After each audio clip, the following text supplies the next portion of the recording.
China's most senior official in Hong Kong said on Wednesday the city should work to introduce national security legislation as soon as possible, as violent protests last year had undermined its rule of law, prosperity and stability. Luo Huining, chief of the liaison office and the most senior mainland political official based in the Chinese-ruled city, made the remarks during a speech commemorating China's National Security Education Day. In some of his strongest comments since taking office in January, Luo said national security was an obvious shortcoming in the former British colony and criticized what he described as foreign forces interfering in Hong Kong's affairs. If the anthill eroding the rule of law is not cleared, the dam of national security will be destroyed and the well-being of all Hong Kong residents will be damaged, Luo said. There's a need to put effort into maintaining the national security legal system and enforcement system as soon as possible.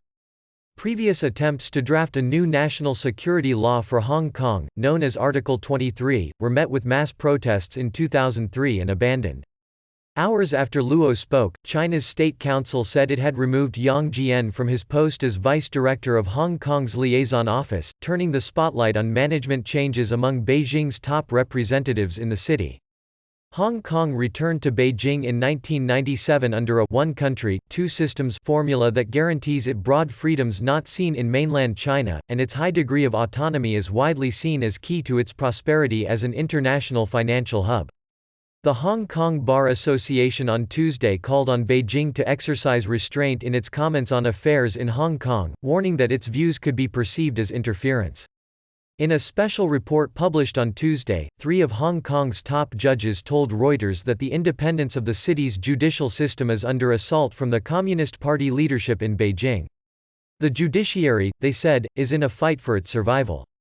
Anti-government protests escalated in June last year and evolved into a broad pro-democracy campaign, with many activists also angry about what they see as Beijing's tightening grip over the city.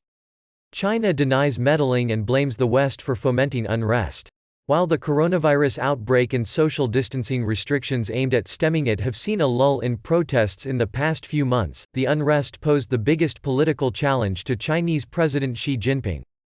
Hong Kong's Secretary for Security John Lee, speaking at the same event as Luo, expressed concern over homegrown terrorism in the city, while Police Chief Chris Tang said violent protests would not be tolerated.